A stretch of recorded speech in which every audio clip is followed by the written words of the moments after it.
Negeri ini memanggilmu kawan, belajar bergerak berbagi untuk negeri, guru penggerak majukan pendidikan. Assalamualaikum warahmatullahi wabarakatuh. Selamat pagi dan salam sejahtera untuk kita semua. Perkenalkan, nama saya Dedi Hermawan, CGP Angkatan 11, utusan dari Kabupaten Musi Banyuasin. Adapun kegiatan kita hari ini yaitu akan melakukan coaching akademik bersama teman rekan saya sejawat, yaitu Bapak Ustadz Anwar Budaya, mengenai tentang perkembangan metode pembelajaran yang beliau nanti akan sampaikan di kelas, yaitu melakukan observasi di dalam jam. Selamat pagi Pak Anyar. Terima kasih Pak Anyar. Baik, terima kasih Pak Anyar. Sebenarnya sehat Pak ya hari ini. Alhamdulillah sangat sehat. Baik Pak Anyar. Ada tujuan kita pertemuan hari ini yaitu melakukan coaching, persiapan bagaimana Pak Anyar di dalam ruangan melakukan kegiatan pembelajaran bersama peserta didik. Tujuannya adalah ingin mengukur tingkat bagaimana Pak Anyar metode yang mungkin nanti akan diimplementasikan bersama teman-teman, mungkin saya sendiri dan rekan-rekan kita di sekolah. Apakah Pak Anyar bisa bersedia untuk melakukan wawancara hari ini? Sangat bersedia. Terima kasih sudah memberikan kesempatan saya. Baik, terima kasih Pak Anyar. Oh ya Pak Anyar, rencananya kegiatan besok itu tujuan pembelajaran yang Pak Anyar sampaikan itu mengenai tentang apa Pak Anyar? Kebetulan Pak Dedi, untuk pertemuan besok itu materi kita itu tentang peran lembaga penegak hukum di Indonesia. Penegak hukum di Indonesia.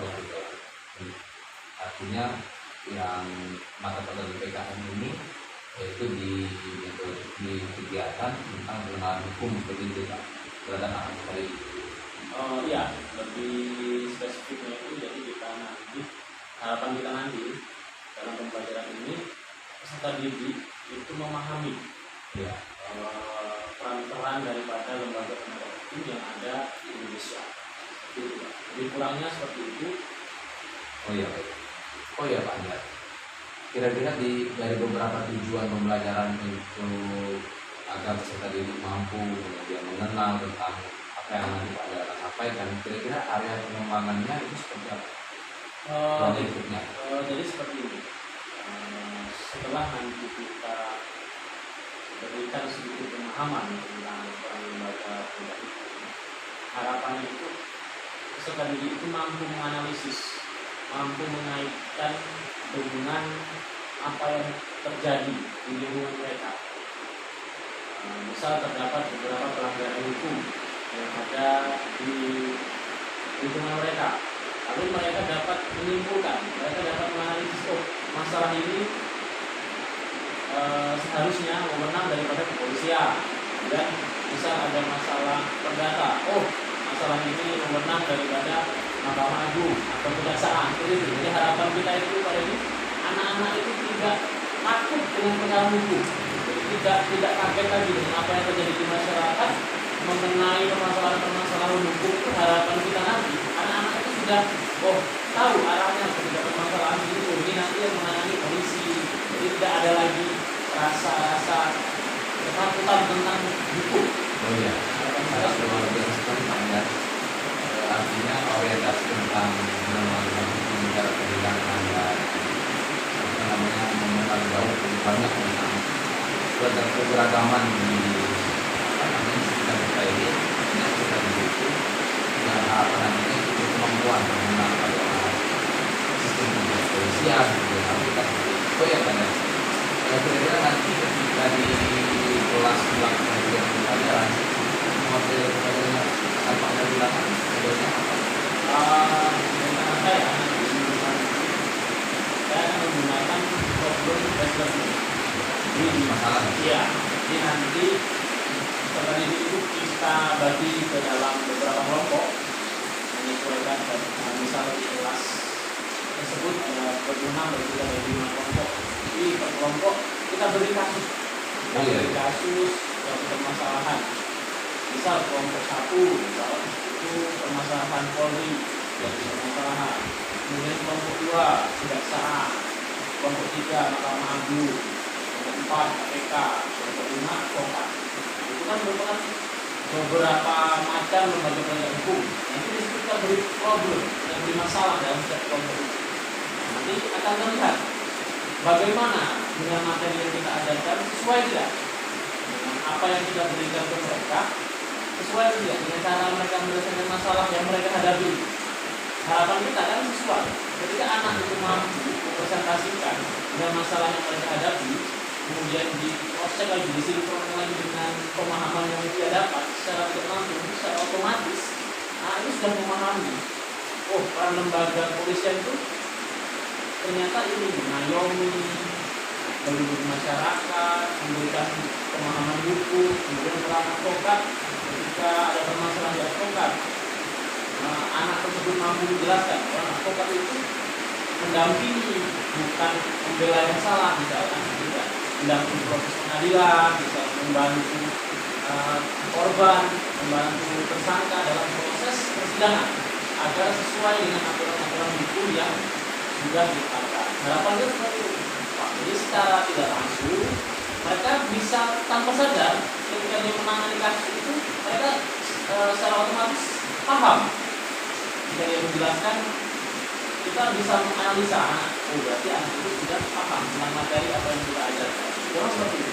Baik, metode pengenalannya itu lebih masalah, artinya anak itu nanti dikelompokkan, mereka akan berdiskusi dengan metode yang penyampaian yang berbeda-beda. Iya. Sehingga di kelas itu unik. Jadi mereka punya pemahaman sendiri, mereka menggali sendiri, mereka juga akan menjelaskan sendiri, dan mereka akan menyampaikan secara mandiri. Itu ya banyak strategi yang menarik dari beberapa rancangan yang akan Pak Anda lakukan di dalam kelas. Itu strategi apa yang menarik untuk Pak Anda? Saya jadi penasaran nih Pak Anda dari kelas. Kira-kira kalau menarik apa yang akan saya dapatkan di kelas? Untuk hal yang menarik, saya rasa kita anggapkan saja kelompok itu pun dirinya, kelompok itu pun bisa kelompok polisi. Anggap saja mereka itu seorang polisi. Kemudian kelompok kejaksaan, anggap saja kita persepsikan dia itu seorang jaksa. Jadi ada rasa kebanggaan. Dia sosok seorang polisi, saya itu seorang polisi, saya harus begini. Otomatis kita akan merangsang pola pikirnya untuk menganggap dirinya sebagai polisi. Jika saya bertemu masalah seperti itu, maka apa sebagai pimpinan kepolisian, sebagai Kapolda, jabatan dia seorang Kapolda, misal, bagaimana sih dia mengisikan teman-teman di bawahnya, teman-temannya, ada yang menjadi Kapolda, ada yang jadi wakil, ada yang jadi anggota. Bagaimana cara seorang pemimpin mengisikan anak buahnya itu untuk menangani masalah tersebut? Saya rasa itu masih bisa. Baik, sangat luar biasa sekali Pak Anda. Mungkin ini sangat singkat sekali Pak Anda, karena akan lebih banyak lagi nanti ketika saya ikut di dalam kegiatan Pak Anda di kelas. Jadi untuk pertama kali ini saya cukup dulu saja, karena nantinya setelah klasifikasi ini kita akan melakukan lagi pascanya ya, setelah mengikuti kegiatan klasifikasi di kelas. Sangat menarik sekali, dan besok kita ketemu lagi sebenarnya di ruangan kelas ya. Kenapa ya? Besok di kelas 12 kita dua. Ya baik, terima kasih. Ya baik, terima kasih. Sampai ketemu lagi di video klasifikasi kita. Selamat menyaksikan di esok hari. Terima kasih. Assalamualaikum warahmatullahi wabarakatuh.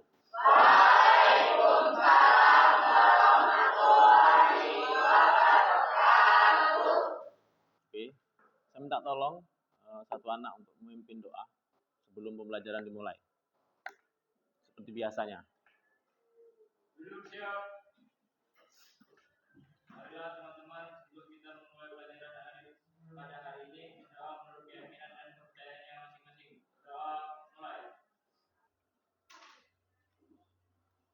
Doa Ustaz. Beri salam.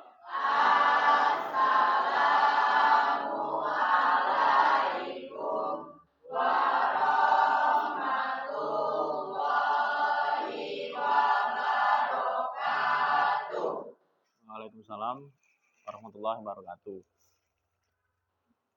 Apa kabar hari ini?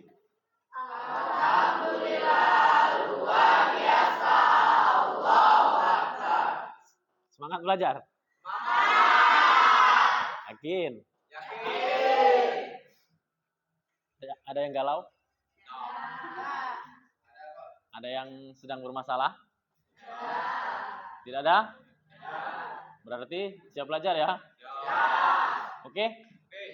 Oke. Jangan galau-galau, ya enggak? Nikmatin saja, oke? Oke. Pak absen dulu ya. 12 IPA 2. Yang anaknya itu pinter-pinter katanya. Bella, Berlian, Catur, Pramuka ya? Tentara Pramuka itu. Cika, Desi, Desi lagi, Desi Oktasari, Dwi Sofiana, Fitriani,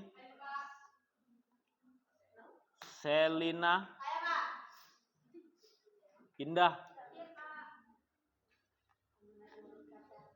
Java, apa? Untuk lomba itu ya? Lydia. Oke. Pertemuan kali ini ya, Pak akan menyampaikan materi tentang perlindungan dan penegakan hukum. Tujuannya biar apa coba?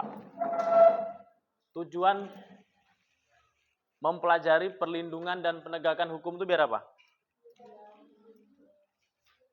Ada yang tahu, angkat tangan. Biar apa? Pernah dengar istilah perlindungan? Apa perlindungan? Melindungi. Kalau istilah penegakan itu apa? Artinya apa?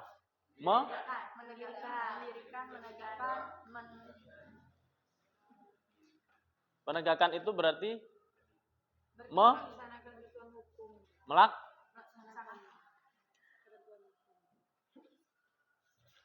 Perlindungan, penegakan itu dua suku kata yang berbeda.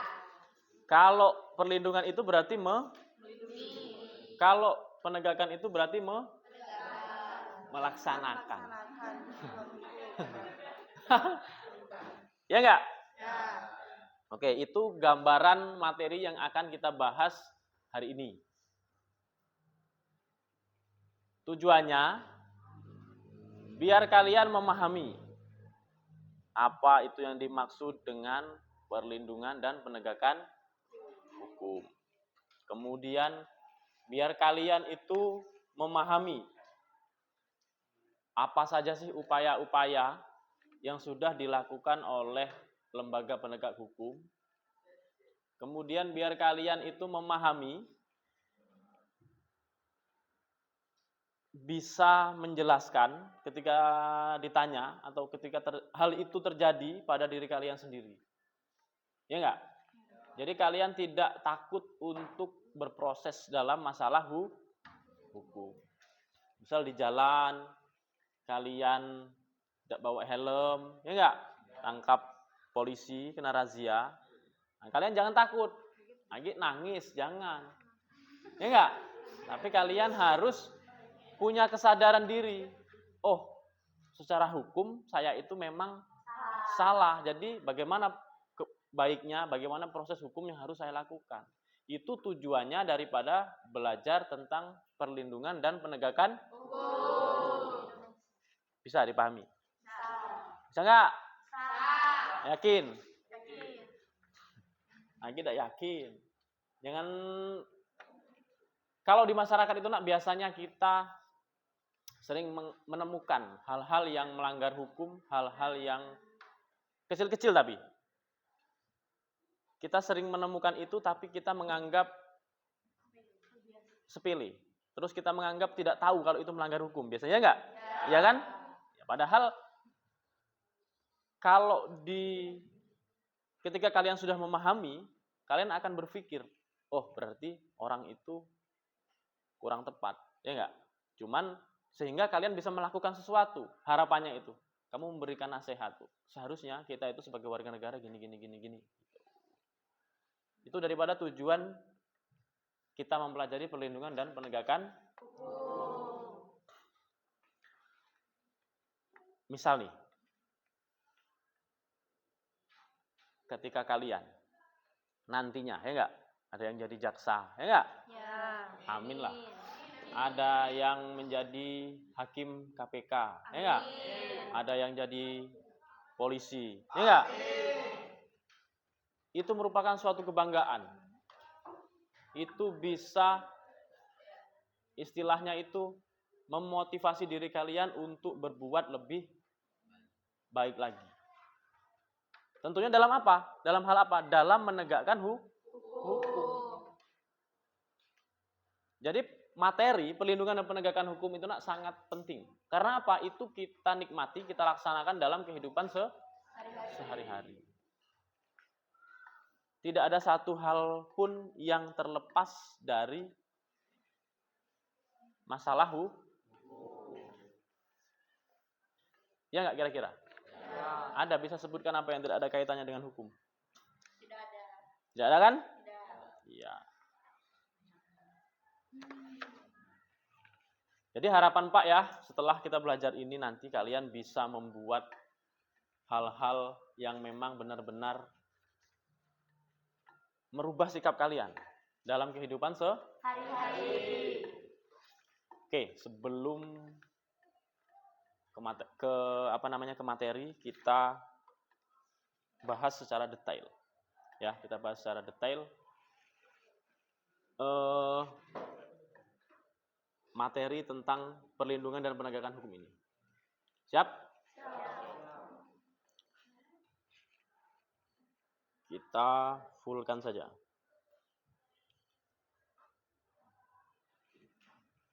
Oke. Perlindungan dan penegakan hukum Indonesia. Ini pengertian perlindungan dan penegakan hukum. Hakikat perlindungan dan penegakan hukum. Penegakan hukum merupakan Salah satu upaya untuk menjadikan hukum sebagai pedoman dalam setiap perilaku masyarakat maupun aparat atau lembaga penegakkan hukum. Artinya apa? Penegakan hukum merupakan salah satu upaya, ya enggak? Ya. Untuk menjadikan hukum sebagai pedoman. Itu harus dipahami dulu. Artinya apa? Penegakan hukum itu adalah pedoman. Dalam setiap perilaku masyarakat. Ya enggak? Jadi masyarakat itu harus berpedoman kepada kepada aturan hukum.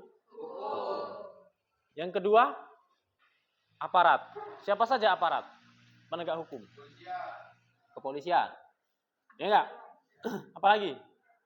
Kejaksaan, ya enggak? Lembaga-lembaga hukum. Jadi gini nak ya. Biar kalian tidak salah pikir lagi. Ya. Bukan salah prasangka, ini salah pikir. Yang terjadi di masyarakat itu salah berpikir. Ya. Orang yang sadar hukum, dia menyadari bahwa kegunaan helm diatur oleh undang-undang itu, undang-undang lalu lintas, itu sebagai pelindung kepala dalam berkendara ketika terjadi kecelakaan. Bukan untuk ketika ada polisi. Iya tidak? Ya. Itu aturan hukum yang ada. Karena helm itu gunanya untuk melindungi kepala. Ketika kepala kalian itu terbentur di aspal, bukan kepalanya yang kena, tapi helmnya. Paham? Ketika kalian melaksanakan itu dari rumah, kalian itu dalam keadaan sadar, oh aku pakai helm mah jatuh di jalan. Pakai helm. Ya enggak? Karena ini untuk keselamatan diri sendiri. Tapi ketika kalian taat hukum tuh, sadar di depan itu ada polisi, baru kalian pakai helm. Karena kalian ingin mentaati hukum tadi. Padahal esensinya sebenarnya hukum itu dibuat untuk keselamatan diri dan pemenuhan kesejahteraan hidup sesuai dengan hak asasi yang ada. Jadi kalau orang sadar hukum, orang sadar hukum itu dia menyadari bahwa hukum itu gunanya untuk melindungi diri sendiri. Jadi mau ada polisi dan tidak ada polisi, kamu pakai helm. Jadi yang pertama itu adalah sikap taat hukum. Belum sadar. Nah, yang kedua itu sikap sadar hukum. Ketika dia sudah sadar tentang aturan hukum, dia pasti otomatis taat. Ya tidak? Sama halnya kalau siswa itu taat aturan sekolah, ada dan tidak ada guru, dia belajar. Pentingnya perlindungan dan penegakan hukum. Tujuannya, pentingnya perlindungan dan penegakan hukum tidak lain untuk memastikan subjek hukum memperoleh setiap hak. Siapa nak subjek hukum? Siapa subjek itu? Hah? Siapa? Kemudian apabila ada pelanggaran pelanggaran akan hak-hak tersebut, adanya perlindungan hukum dapat memberikan perlindungan penuh pada subjek hukum yang menjadi korban. Subjek itu nak sasaran. Siapa sih sasaran hukum itu? Jadi pentingnya perlindungan itu untuk memberikan perlindungan pada subjek yang terkena masalah hukum. Contohnya apa? Coba kalau Anda tahu. Bayangkan ya, di negara kita ini saking baiknya, orang yang terkena masalah hukum saja harus ada perlindungan. Kenapa seperti itu? Karena ada yang namanya, yang pertama tadi, hukum itu dalam proses penegakan harus menjamin hak asasi. Ada istilah rule of law, hukum yang tegak, penegakan hukum. Ya enggak? Kemudian tidak bisa dipotong, tidak bisa dipisah. Ada prosesnya yang namanya equality before the law. Artinya penegakan hukum itu akan terlaksana apabila proses-proses keadilan hukum itu diciptakan. Tuh. Equality before the law itu proses-proses keadilan. Upaya-upaya keadilan hukum yang dilakukan agar tercipta rule of law tadi. Itu materi kuliah nak dulu. Sekarang masih ingat sedikit-sedikit.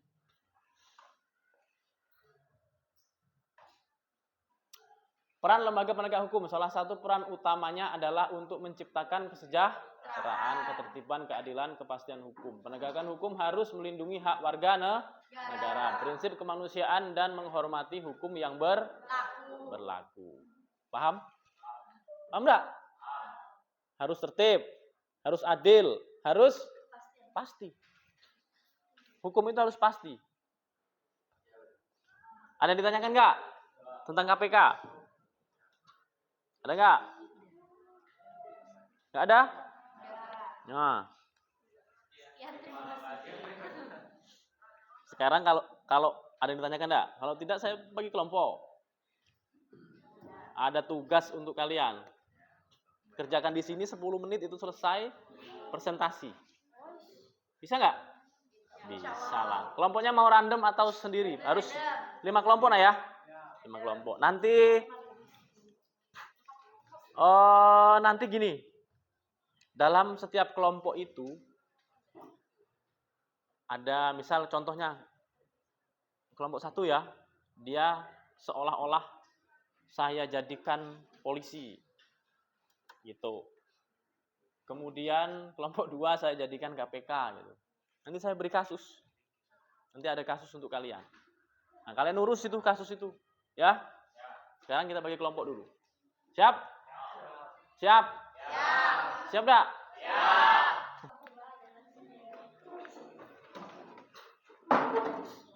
Sudah?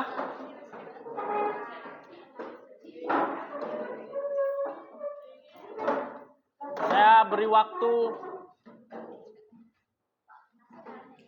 Hah? Nanti dulu. Menjelaskan dulu. Saya beri waktu 30 menit. Oke? 30 menit itu selesai ya, selesai presentasi. Bukan 30 menit itu mencari. Gampang kok ini, tinggal korek-korek saja. Saya yakin kalian itu pintar yang seperti saya jelaskan tadi. Anak-anak pintar, cantik, ganteng itu loh. Ya enggak?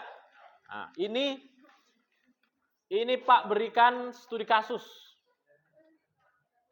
Ini beberapa kasus pelanggaran hukum yang ada di negara Indonesia, bukan di negara lain ya.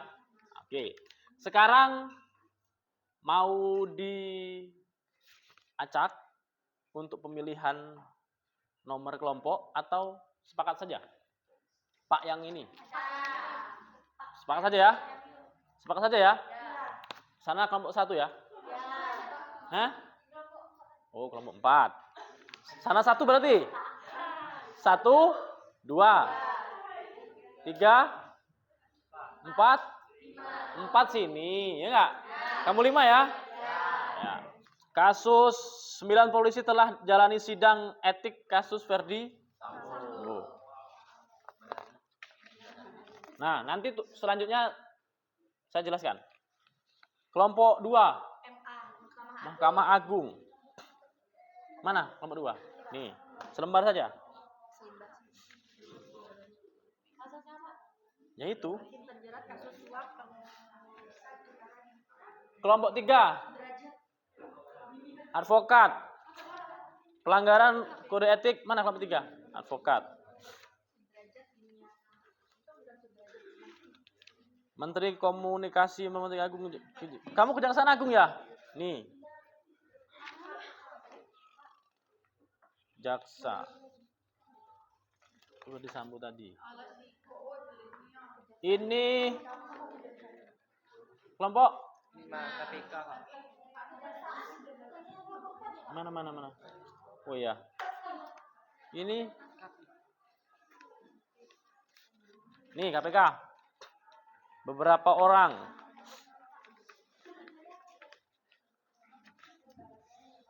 Jaksa ya? Nih.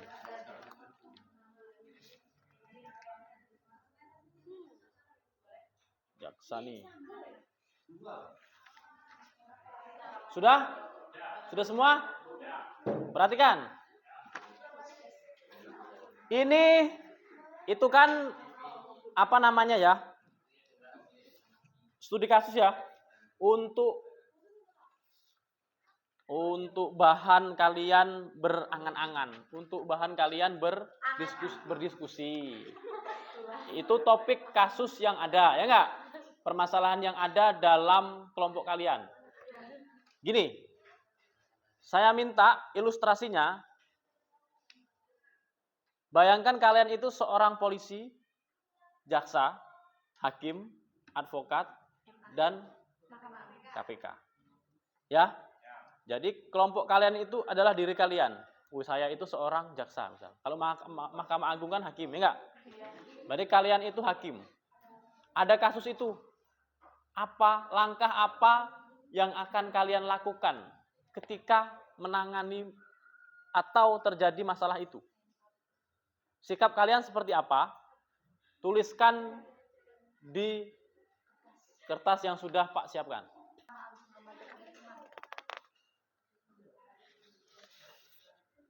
Advokat. Kertas ini cuma 1 ya. Limited edition. Kalau ada yang rusak ini bahaya. Jangan sampai rusak. Ini. Memang tidak ada, itu cuman apa ya istilahnya itu? Yoi. Apa?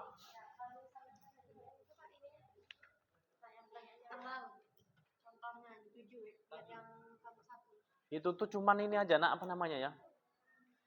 Poin-poinnya saja, bukan soal kamu analisis ya. Misal kamu tidak harus sama seperti itu, kan lain-lain kelompok. Terserah kamu mau kamu isi apa. Nah, tugas dan bukan itu tuh tugas dan fungsinya. Kamu cari ketika terjadi masalah mana kasusmu tadi. Ini masalah, ya enggak? Ini masalah, oke? Apa ini tugasnya ini? Tugasmu apa itu? Bagaimana kamu menyelesaikan masalah ini? Oh, tugas Mahkamah Agung dalam menyelesaikan. Paham? Paham? Ini apa ini? Ah. Kok ini bisa korupsi? Bisa jadi kan? Karena dia tidak sadar. Kasus yang terjadi pada apa ini? Yang korupsi ini siapa ini? Hakim, jaksa. Jaksa itu karena terjadi kurangnya kesadaran para hakim tentang hukum. Misal, kenapa? Misal itu dibuktikan dari jumlah, misal berapa yang korupsi ini gitu. Artinya kalian tuh mengarang bebas. Ya, mengarang tuh dalam arti merangkai kata-kata untuk menjelaskan kenapa ini bisa terjadi. Tugas dan fungsi kejaksaan itu apa di sini? Jadi tugasnya apa? Memberikan pelatihan misal kepada jaksa, kepada hakim-hakim. Ini enggak? Kepada jaksa-jaksa, melatih kesadaran hukumnya, misal. Upaya-upaya yang dilakukan kejaksaan ini apa? Untuk membuat untuk membuat jaksa-jaksa itu tidak korupsi lagi. Kira-kira apa sih upayanya yang kalian lakukan biar tidak terjadi kasus ini lagi? Nah, gitu.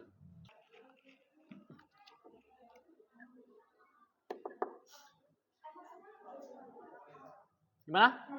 Mau presentasi? Oke, silakan. Di situ ya. Yang lain perhatikan ya. Yo. Waalaikumsalam warahmatullahi wabarakatuh.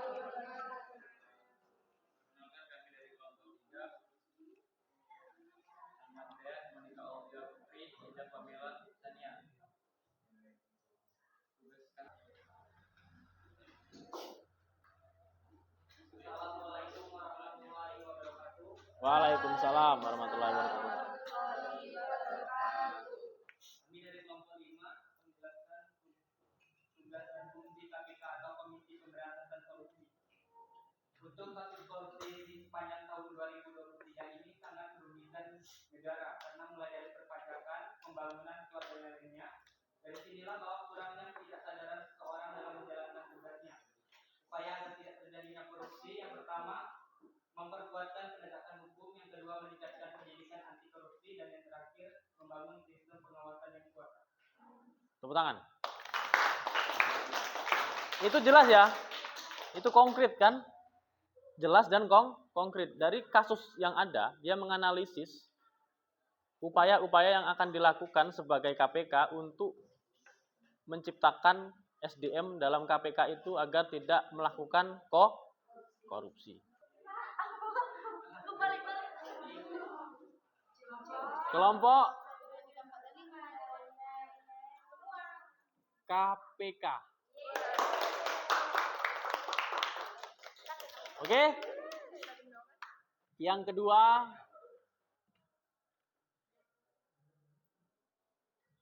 kelompok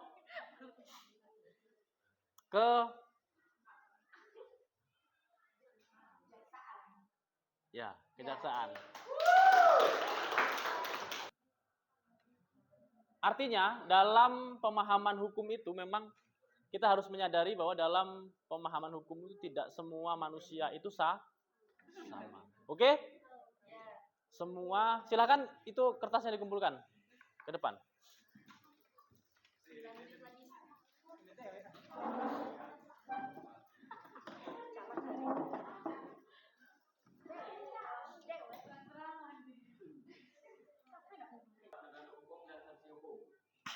Perlindungan hukum merupakan upaya pemberian perlindungan kepada subjek hukum oleh aparat penegak hukum melalui penetapan suatu peraturan tertulis ataupun tidak tertulis, sehingga subjek hukum tersebut dapat merasakan keadilan, ketentraman, kepastian dan sebagainya. Perlindungan hukum tidak akan terwujud apabila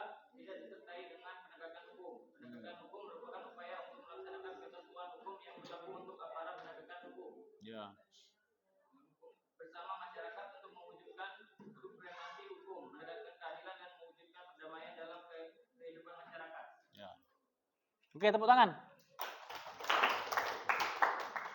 Siapa namanya? Rahmat Hidayat, ya enggak?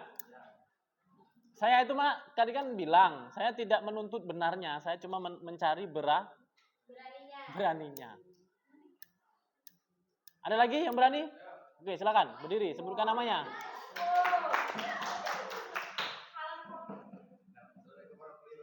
Waalaikumsalam. Nama saya Ahlul Fikri. Siapa namanya? Ahlul Fikri. Ya. Kesimpulan yang saya dapatkan dari pembelajaran hari ini yaitu pentingnya kesadaran hukum dan penegakan hukum untuk para aparat penegak hukum dalam menjalankan kewajibannya. Selain itu, selain aparat penegakan hukum, Dan pentingnya dan Tadi lancar.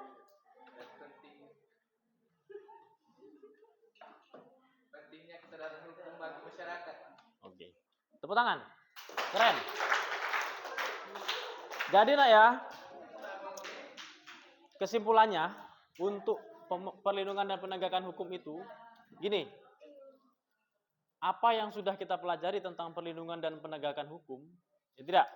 Harapannya itu kita laksanakan dalam kehidupan sehari-hari. Ya enggak? Tahu kita tentang aturan, oh ini boleh, ini tidak boleh. Artinya apa? Yang boleh laksanakan, yang tidak boleh jangan dilaksanakan. Itu esensi daripada pembelajaran perlindungan dan penegakan hukum. Ada yang ditanyakan? Ada tidak? Ada tidak? Kalau tidak ada, untuk minggu depan pelajari tentang kasus-kasus pelanggaran hukum. Ya, pelajari tentang kasus-kasus pelanggaran hukum, baca di rumah. Nanti dari kasus-kasus itu kita kaitkan lagi. Kita simpulkan lagi dari yang pertama sampai terakhir. Harapannya nanti kalian bisa menerapkan kesadaran hukum itu dalam kehidupan sehari-hari. Untuk hari ini Pak rasa cukup, ya tidak? Terima kasih atas waktunya. Saya memberikan apresiasi yang cukup kepada kalian karena proses belajar itu yang sebenarnya kuncinya itu ada upaya. Upaya apa yang pertama? Upaya untuk berpikir. Ya? Oke? Ketika kalian sudah mencoba berpikir untuk memahami apa yang diberikan, yang dihitung itu bukan bisa dan tidaknya, nak. Tapi usahanya, upayanya berpikir. Artinya apa? Minimal Tuhan tuh melihat kalian, oh otaknya dipakai untuk berpikir. Iya tidak? Iya tidak? Iya nak, karena kebanyakan anak sekarang itu malas berpikir, tapi tidak ada di sini, di luar. Seperti yang Pak jelaskan tadi, di Eropa, di Singapura. Kalau di Indonesia semuanya pintar dan cerdas. Oke, kalau tidak ada yang ditanyakan lagi, saya rasa cukup sekian, ya enggak? Kita ketemu minggu depan. Semoga minggu depan dalam keadaan sehat, pintar, dan semangat. Oke, terima kasih. Assalamualaikum warahmatullahi wabarakatuh.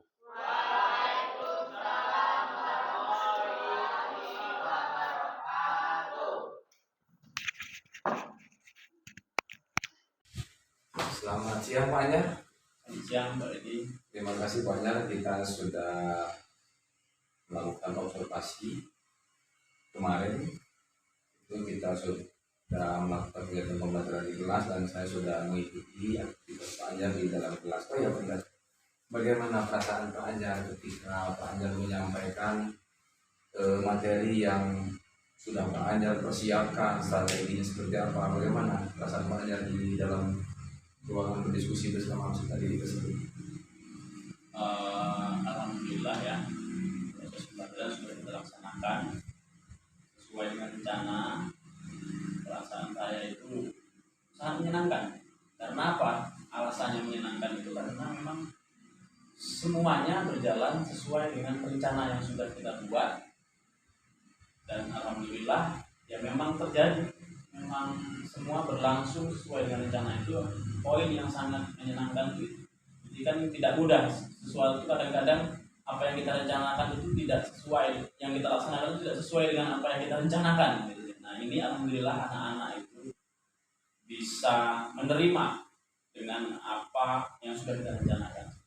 Iya, baik sekali Bang. Dan dari hasil kegiatan Pak Anyar tersebut sangat luar biasa sekali, dan saya sangat apresiasi sekali banyak peserta didiknya juga sangat antusias sekali sepertinya Pak Anyar. Kemudian dari perkembangan anak tersebut mungkin Pak Anyar selama aktivitas kegiatan tersebut ada hal yang bermakna di dalam ketika anak berdiskusi seperti itu. Mungkin anak ketika mempresentasikan hasil yang dicapai, kira-kira menurut Pak Anyar tingkat keberhasilan kemudian perkembangan anak itu selama Pak Anyar melakukan kegiatan mendampingi anak diskusi tersebut, bagaimana tingkat keberhasilan atau hasil daripada kegiatan anak tersebut Pak? Jadi begini Pak, ya. Dalam proses kegiatan belajar mengajar itu, kalau kita bicara keberhasilan ya, pencapaian itu memang tidak bisa kita pungkiri bahwa di dalam kelas itu beragam anak, dan anak itu mempunyai kemampuan yang berbeda-beda. Kalau dilihat dari apa yang kita laksanakan dalam proses pembelajaran kemarin itu, ada memang beberapa anak dalam satu kelompok itu yang istilahnya itu kurang mungkin memahami, itu wajar. Iya. Tapi dari yang kemarin itu saya pahami, saya amati, itu memang bisa menyelesaikan konteks materi yang saya berikan. Dari beberapa kelompok itu alhamdulillah ada beberapa anak yang sanggup mempresentasikan itu, bisa menjelaskan apa solusi daripada masalah yang saya berikan. Nah, dia mampu memberikan solusi, contoh yang dijelaskan oleh anak itu dalam kesimpulan dia itu dengan memberikan pelatihan kepada aparat penegak hukum, dengan memberikan materi-materi pada penegak hukum agar lebih lagi dalam penegakan hukum. Seperti itu Pak. Iya, sangat luar biasa sekali banyak metode yang Pak Anyar lakukan, kemudian tujuan pembelajaran yang Pak Anyar sajikan bersama peserta didik tersebut. Ini menggambarkan sesuatu yang yang berdiferensiasi. Jadi kita tuh keberpihakan kepada peserta didik. Saya lihat juga ada kontennya, kemudian ada juga media yang digunakan sehingga anak itu berkemampuan untuk mengenal, melihat, kemudian merasakan, lalu mereka mampu mengimplementasikan ketika dia diminta oleh Pak Anyar menyampaikan kesimpulan dari kegiatan tersebut. Jadi kemarin tuh harapan kita kan seperti ini, ketika kita beri kasus ya, secara otomatis saya lihat kemarin itu kan dalam satu kelompok itu mereka akan berdiskusi untuk menyelesaikan masalah. Nah, disitulah kita bisa melihat anak yang mampu, anak yang antusias, anak yang pasif, itu kita bisa melihat. Nah, gunanya daripada model pembelajaran itu, learning itu kan di situ, tujuannya kan itu. Jadi kita bisa memilah anak ini juga tujuan dari proses pembelajaran kan itu. Saya rasa seperti itu. Ya, baik. Dari beberapa refleksi yang Pak Anyar sajikan, mungkin dari pembelajaran sudah dapat, perasaan juga sudah dapat, kemudian pembelajarannya juga sudah oke. Kira-kira tidak lanjut ke depan Pak Anyar mungkin punya komitmen tersendiri ketika keberhasilan dari yang Pak Anyar lakukan itu tidak lanjut ke depannya seperti apa rencananya Pak Anyar? Kalau rencana kalau inginnya saya ya, adalah nanti kita ajak beberapa teman guru lain untuk membuat istilahnya perencanaan pembelajaran yang lebih bagus dari saya Pak. Kalau saya kan tidak begitu bagus, tapi nanti cobalah kita ajak teman untuk membuat rencana pembelajaran yang memang sangat-sangat bagus. Kalau bisa di kelas yang sama, ya enggak? Di Iya. kelas yang sama, dan anak itu yang buat media itu anak. Jadi kita sebagai guru itu kalau bisa gimana ya? Kolaborasi, iya. Nah, berelaborasi, Mendampingi, menuntun. nah, mendampingi, menuntun. Iya. Harapannya seperti itu, Pak. Kita akan Iya, iya. mengajak guru bagaimana ayo di dalam kelas, suasana dalam kelas itu kalau bisa siswanya yang penuh. Jadi kita mendampingi. Present. Iya seperti itu. Present. Harapan saya seperti Iya, itu. ya, betul sekali Pak Anjar. Sehingga anak itu kita mengajar di kelas hanya menuntun, mendampingi anak, sehingga media yang disenangi anak bisa ditampilkan sesuai dengan tujuan kita, pelajaran kita, sesuai dengan harapan yang kita strategi yang kita sampaikan. Iya, iya. Gitu, Pak Anjar. Sangat luar biasa sekali Pak Anjar. Metode ini sangat jarang sekali dilakukan Pak Anjar. Ketika guru masuk kelas, anak itu gembira sekali sehingga dia hadir penuh. Ketika di kelas mereka meninggalkan semua aktivitas di luar sehingga dia mengikuti, kemudian menghayati kegiatan yang Pak Anjar lakukan. Itu sangat menginspirasi sekali. Apalagi cara tidak lanjut Pak Anjar ini bersama-sama guru nantinya ke depan agar sekolah ini lebih baik lagi, sehingga persamaan persepsinya atau satu frekuensinya kita bisa menerapkan sehingga anak itu mampu kita tuntun, mampu kita ayomi, sehingga anak itu berjalan sesuai dengan harapan kita bersama. Itu. Ya. Ya, baik. Terima kasih Pak Anjar atas kebersamaan kita hari ini. Mulai dari awal pasca observasi kita sudah kita lakukan, kemudian kita juga sudah melakukan kegiatan di kelas, dan terakhir kita hari ini, pertemuan kita hari ini juga sudah mendapatkan hasil yang sangat luar biasa sekali Pak Anjar. Satu kata Pak Anjar bagi saya, karena seorang guru itu tidak hanya mendidik tentang otak saja, ternyata kita harus mendidik dengan hati, ya kan? Benar, dengan hati. Sehingga itulah kapasitas kita sebagai seorang guru. Terima kasih Pak Anjar atas kebersamaan ini. Mudah-mudahan ini pertemuan bukan yang terakhir Pak Anjar. Saya tunggu inspirasi Pak Anjar ke depan yang lebih baik lagi, lebih sempurna lagi, dan kita sama-sama bekerja, kita sama-sama mengisi daripada harapan-harapan kita di sekolah ini. Terima kasih atas kebersamaannya. Wassalamualaikum warahmatullahi wabarakatuh.